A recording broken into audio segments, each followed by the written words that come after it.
Sure. Here's Section 1, First Contact and Miscalculation, written as a full narrative with a minimum of 700 words. ##### Section 1, First Contact and Miscalculation. They called themselves the Zarkali Dominion, rulers of 3 spiral arms of the galaxy, masters of conquest, and patrons of efficient warfare. Their empire had stood unchallenged for over 4,000 standard cycles, subjugating over 100 sentient species. They did not negotiate. They offered compliance or extinction. Most intelligent species took the former option. Humanity was expected to be no different. Commander Vexori Thol stood before the command dais of the Spear of Serenity, one of the Dominion's most revered warcruisers, as it coasted into Sol orbit.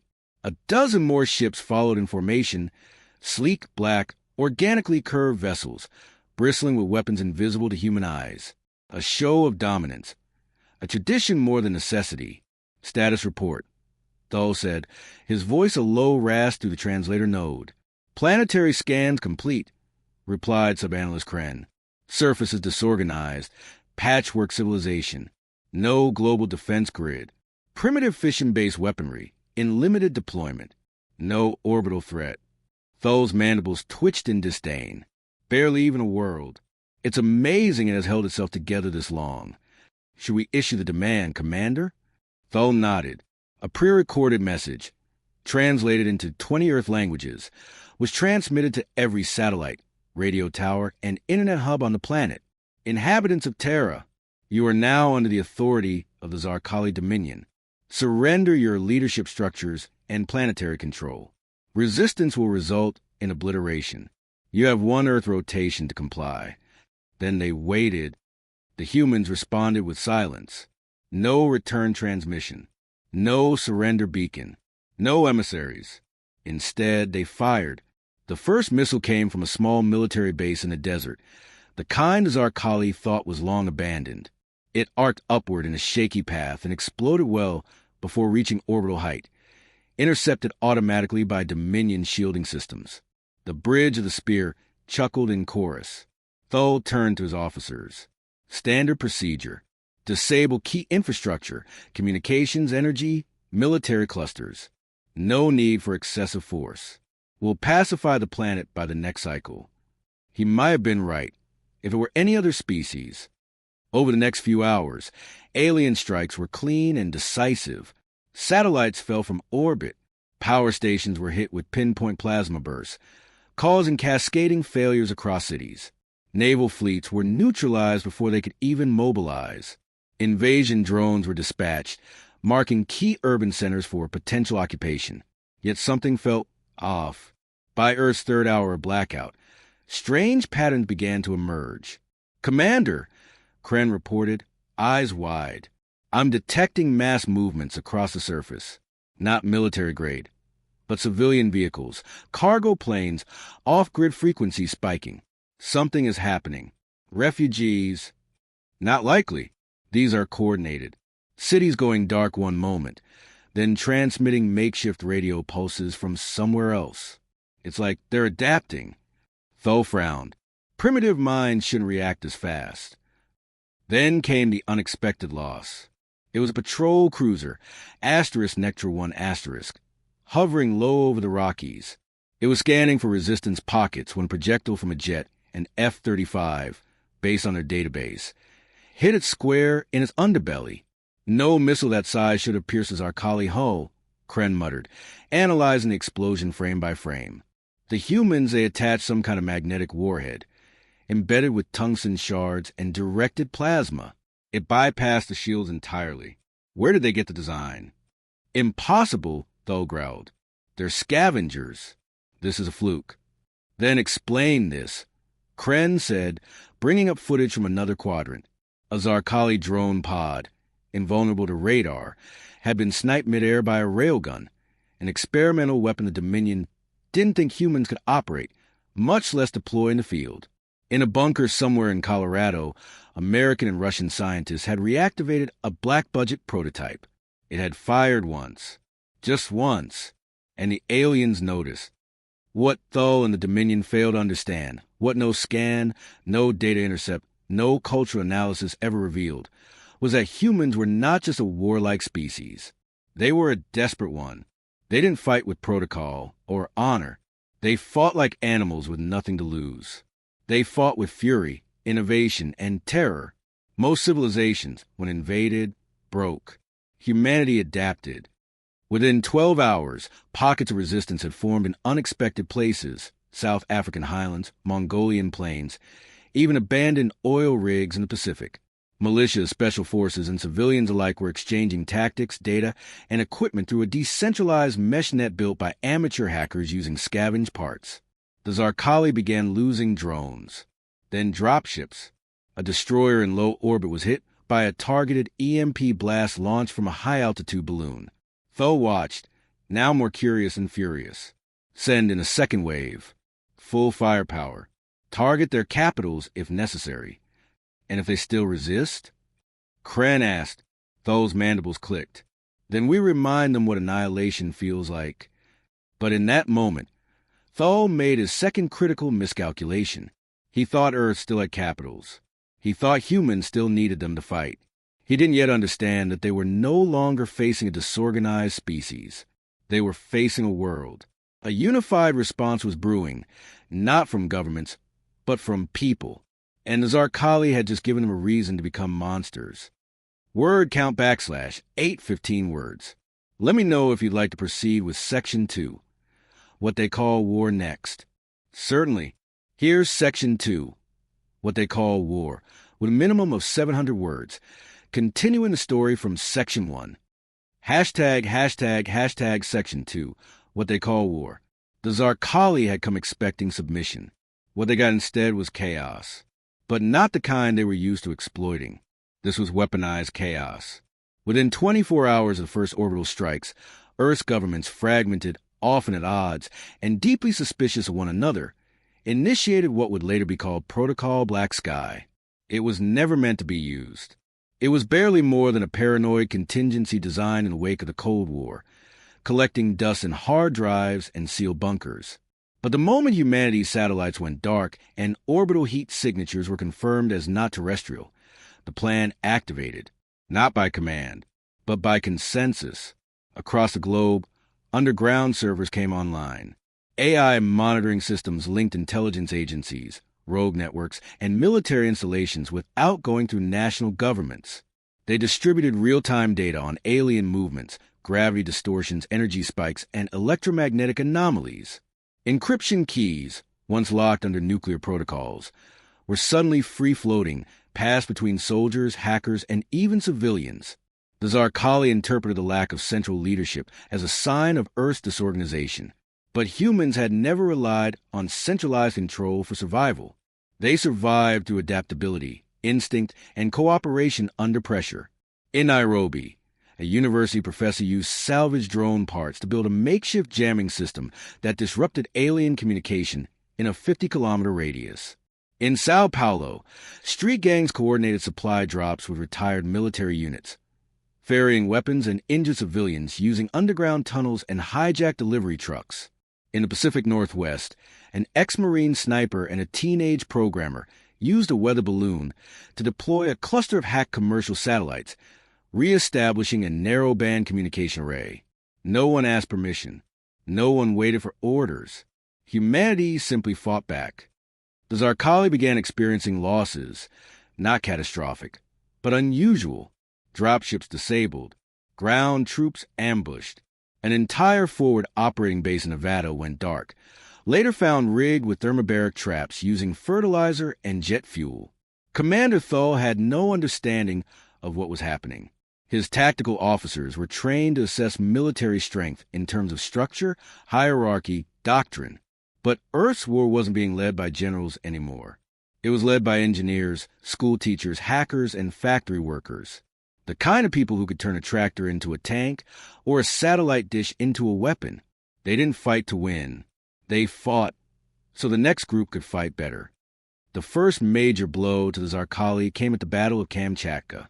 A fleet of alien skimmers attempted to establish a planetary refinery on a volcanic peninsula, protected by atmospheric drones and force field arrays. Human scouts, former mountaineers and wildlife rangers, tracked their landing patterns through geothermal vents and ash storms. Within 72 hours, a multinational strike team composed of Spetsnaz, U.S. Special Forces, Japanese commandos, and local hunters descended on the site using wingsuits, gliders, and hand-built EMP mortars. The alien refinery exploded in a bloom of green-blue plasma, visible from orbit. It was the first time the Zarkali Dominion had ever lost a refinery before extraction began. More important than the strategic victory was the psychological one. Humans didn't run. They regrouped. They studied their enemy. And then they struck back, harder each time. Alien command on the Spear of Serenity grew silent. The usual arrogance began to erode. They are reacting like a Type 2 civilization, one Zarkali analyst muttered, reviewing the wave patterns of coordinated attacks. But they are only Type 0. Their energy output is... Asterisk irrelevant. Asterisk Thull snapped. This is not about energy. This is about behavior. 2 weeks into the invasion, Earth launched its first orbital counterstrike. The launch came from Antarctica, of all places, a hidden silo built during the Cold War to test suborbital particle research, had been quietly repurposed by an international science collective. The payload, a kinetic kill vehicle, pure tungsten, no explosive, just mass and speed. It shot through Earth's atmosphere at Mach 25 and shattered a Dominion support craft with such force that it caused a chain reaction in the orbiting formation. 5 Zarkali ships were destroyed or critically damaged. Earth had no orbital navy, but now they had a reputation. Around the same time, Earth's message to the invaders echoed across all human bands, encoded with multilingual subtitles, visual translation matrices, and even mathematical reference points for alien comprehension. We are humanity. We are flawed, fractured, and fragile. But we will never yield. This is not your world. You may take a city, you may take a sky, but you will choke on the ashes of our resistance. The message was broadcast again and again, not to negotiate, to warn. The Zarkali were confused. They had conquered species that developed warp drives, telepathy, even immortality, but they had never encountered anything like humans, who used fire against plasma, who laughed in the face of extinction, who, even in defeat, found ways to become more dangerous. Commander Thull stood alone in the strategy chamber, watching simulations fail one after another. Every predictive model showed Earth's resistance collapsing within a standard week. But reality disagreed. Now, their forces were thinning, supply chains fracturing. Orbital superiority no longer guaranteed survival. And worst of all, humanity was just getting started. Word count / 830 words. Would you like to continue with Section 3? What humans call overkill? Absolutely. Here's Section 3. What humans call overkill, continuing the story and meeting the 700-plus word requirement. Hashtag Section 3. What humans call overkill. The first nuclear weapon used in Earth's counter-invasion was not launched by a military. It wasn't approved by a government or signed off by any chain of command. It was detonated by a coalition of engineers and rogue AI who calculated that a tactical nuke launched from a stealth drone and masked as a decommissioned orbital cargo pod, was the only way to destroy the Zarkali command spire over the Indian Ocean. It worked.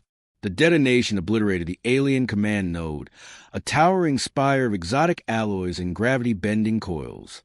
The Zarkali ship it anchored to spun violently out of formation, crashing into the sea with a sonic boom that shattered windows across 3 continents. The shockwave alone triggered a tsunami warning. When asked later why they had launched a nuke, one of the AI architects responded simply, because they wouldn't stop. The Zarkali called it madness. Humans called it Tuesday. After the nuclear strike, a psychological shift occurred, not among humans, but among their invaders. Zarkali frontliners began transmitting erratic behavior reports. Increased pulse surges, nervous energy discharges, hallucinations. Some claimed to hear sounds Earth weapons couldn't possibly produce. Screams, whispers, echoes of languages they'd never encountered. One alien soldier, before self-terminating, described the sensation. It is as if their hatred lives in the very ground. It wasn't just hate. It was rage. It was grief. It was the result of a species pushed beyond its breaking point, then learning it had no limit. What the Zarkali had dismissed as primate aggression now looked like something far worse. Strategic brutality, cold, methodical escalation. Human warfare wasn't linear. It was exponential. When one solution failed, 5 new ones were born in the chaos. And now, humanity had moved from resistance to retaliation. In orbit, alien warships began receiving strange interference. Code fragments and visual disruptions appearing across their HUDs. Some displays showed loop footage from ancient Earth wars. Men in trenches, children in gas masks, mushroom clouds blooming like nightmarish flowers. Others were infected with recursive digital worms, memes, ancient internet culture buried in the collective human psyche that acted like psychological warfare. One alien cruiser had its internal systems overridden entirely by a machine virus based on a centuries-old video game engine. The ship spiraled out of control, AI hallucinating enemy forces that weren't real, until it fired on its own fleet. Humanity had turned software into sabotage. On the surface, Earth was unleashing more than weapons. They were deploying concepts. A particle weapon built from CERN's defunct Hadron Collider, retrofit in a week, began targeting high-orbit ships using quantum pulse shots. It wasn't stable, but that didn't matter. Humanity was done with stability. Massive railgun platforms, relics of Cold War paranoia, were pulled from frozen vaults beneath Greenland. They fired depleted uranium slugs at Mach 7, punching through Zarkali armor like paper. And then came the bioweapons. Modified retroviruses, engineered by desperate virologists in shattered labs, began infecting Zarkali biotech interfaces. Their suits fused their flesh. Their command helmets refused to release. Their translators began misfiring, turning speech into grotesque laughter. They were being broken, mind and body. From the moon, a repurposed observatory launched a high-yield solar flare beam, originally designed to study coronal mass ejections. Now it was a weapon. It blinded an entire alien sensor array, cooking a half-dozen drones in the process. The humans weren't just resisting anymore. They were teaching a lesson. This is what humans called overkill. Not because they had to, because they chose to. The Zarkali High Fleet tried to retreat. Commander Tho, bruised, desperate, and burning with humiliation, issued the order. Disengage. Withdraw. This world is not worth the cost. But the humans didn't let them go. Earth's atmosphere shimmered as thousands of human-built craft, some barely more than flying coffins with missile racks, launched into low orbit. They were cobbled together from mining ships, weather drones, even old space station modules. But they had one thing in common. They were built to kill. Interceptors formed from hybrid tech, stitched together with scavenged alien alloys and raw human ingenuity, locked onto retreating Zarkali vessels with brutal efficiency. One by one, the fleeing ships were hunted down. No prisoners. No diplomacy. No survivors. Above Earth, as the last of the Dominion fleet was dragged from the sky in flaming wreckage, humanity sent a final message, not a warning, a verdict. We do not forgive. We do not forget. You came to teach us fear. But we remember what we are. We are the fire you thought extinguished. We are the storm you never saw coming. We are Earth. And deep in the cold of space, among the remaining fleets of the Zarkali Dominion, a new designation was etched into their war records. Earth-class Omega World. Contact forbidden. Invasion prohibited. Extermination not advised. ***. Classification. Terminal retaliatory species. A new kind of legend was born. A cautionary tale whispered in Zarkali hatcheries. Do not go near the blue planet. Do not wake the humans, for they do not know how to stop. Word count \8 20 words. Would you like to proceed with Section 4, Aftermath and Legacy? Certainly. Here is Section 4, Aftermath and Legacy, with minimum of 700 words, continuing and concluding the story. #### Section 4, Aftermath and Legacy. The smoke cleared slowly. Alien wreckage littered Earth's oceans, mountains, and deserts like rusted bones. Glowing fragments of ships still burned in low orbit, casting streaks of light that fell like grim shooting stars. Across the world, there was no celebration, no cheers, no parades. Because when you survive extinction by clawing apart with your bare hands, joy isn't the first emotion. What came first was silence, then mourning, then the reckoning. Over 1 billion lives lost, entire cities vaporized, nations unrecognizable. The earth was alive, but changed. Scarred, yes, but awakened. In the ruins of Tokyo, where plasma blasts had melted skyscrapers into rivers of metal, survivors built a shelter from alien alloys and carbon scaffolds. They called it Tetsujin, the Iron People. Not a government, not a nation, a vow. Across Europe, border lines dissolved into cooperative enclaves. Old flags were folded away. A unified emergency network, **G.A.I.A, Global Autonomous Infrastructure Alliance, began rebuilding using salvaged alien tech, offering food, energy, and medicine without regard to politics. And in the Americas, something stranger happened. Militias, hackers, and refugees formed war clans, not for conquest, but to protect zones of biodiversity. They planted trees in the craters of fallen dropships.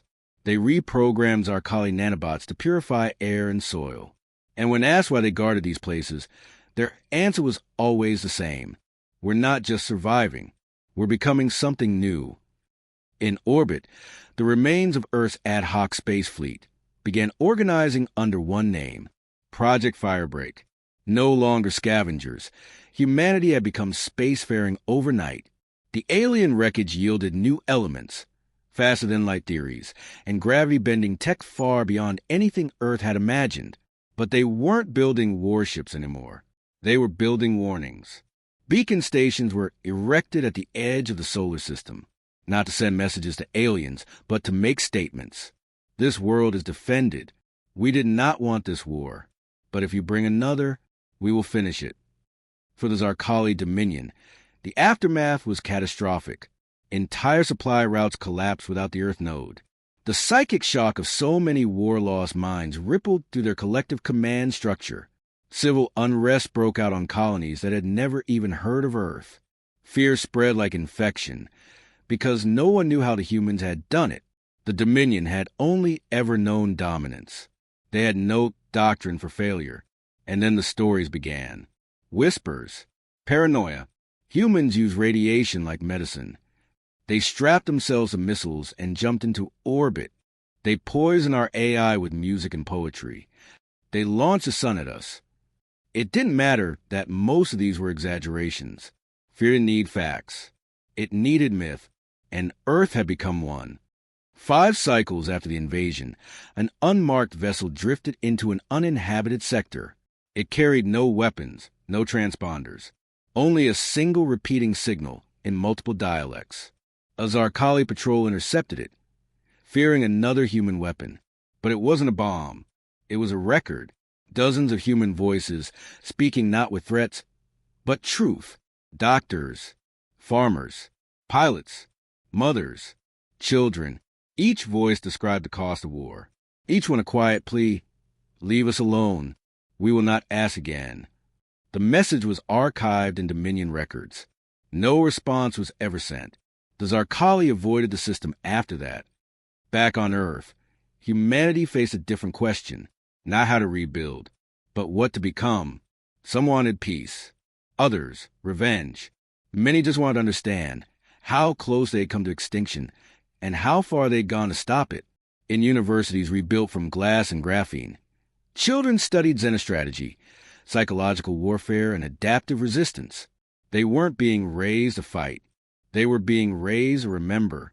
A new discipline emerged, post-war anthropology. It didn't focus on the Zarkali. It focused on us. How a species that had never unified suddenly did. How humans reached the stars not through ambition, but necessity, and what that meant for the future. And yet, despite everything, humanity remained human. Arguments resumed. Ideologies clashed. Some tried to weaponize the victory. Others tried to bury it.